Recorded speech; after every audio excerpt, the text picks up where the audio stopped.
Donald Trump's tariffs on imports of metals took effect Wednesday. They imposed 25% duties on shipments of steel and aluminium, with no countries excepted. The tariffs also hit hundreds of products made from the metals, from nuts and bolts to bulldozer blades and soda cans. Within hours, the EU fired back with $28 billion in reciprocal duties.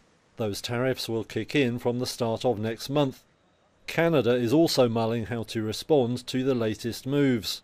Speaking Tuesday in Houston, Texas, Energy Minister Jonathan Wilkinson said Canada could limit sales of oil to the US.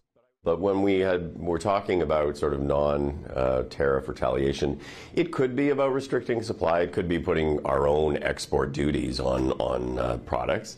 It could be energy and minerals. It could be broader than that. Canada is the largest supplier of imported oil to the US, shipping some 4 million barrels per day. Wilkinson says a levy on US ethanol is another option being considered. In Australia, the government was disappointed not to win an exemption from the new tariffs, something Trump said last month he would seriously consider. However, Prime Minister Anthony Albanese said it would be counterproductive for Australia to respond with tariffs of its own.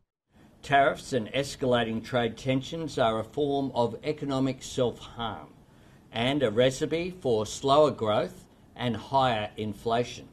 They are paid by the consumers.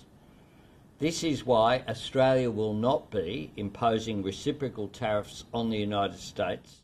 Other countries facing a significant hit from the Trump tariffs include Brazil, Mexico and South Korea. However, the new charges have been welcomed by a US Steel Industry Association, which said the measures would supercharge domestic production. Investors are less sure, with US stocks shedding more than $4 trillion in value over recent weeks amid concerns about the trade war. As of this morning, the United States is applying a 25% tariff on imports of steel and aluminum. We deeply regret this measure. Tariffs are taxes. They are bad for business and worse for consumers. They are disrupting supply chains. They bring uncertainty for the economy. Jobs are at stake. Prices up. Nobody needs that on both sides, neither in the European Union nor in the United States.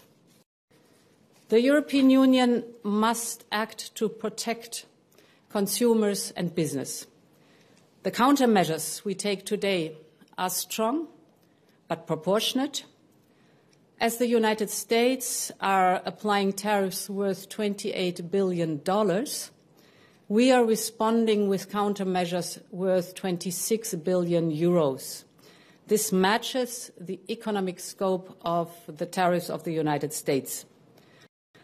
Our countermeasures will be introduced in 2 steps, starting with April 1st and fully in place as of April 13th. In the meantime, we will always remain open to negotiations.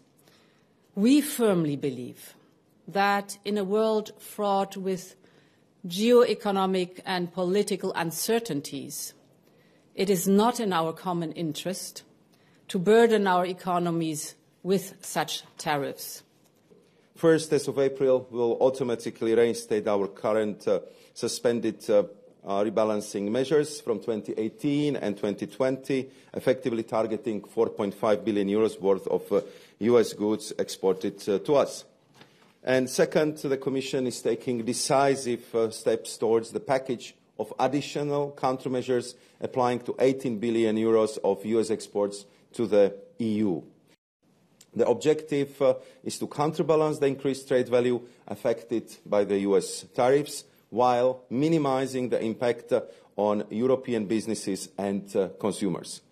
But the disruption caused by tariffs is avoidable if the US administration accepts our extended hand and works with us to strike a deal. So under the President's leadership, I'm ready to negotiate, and we are ready to make it happen.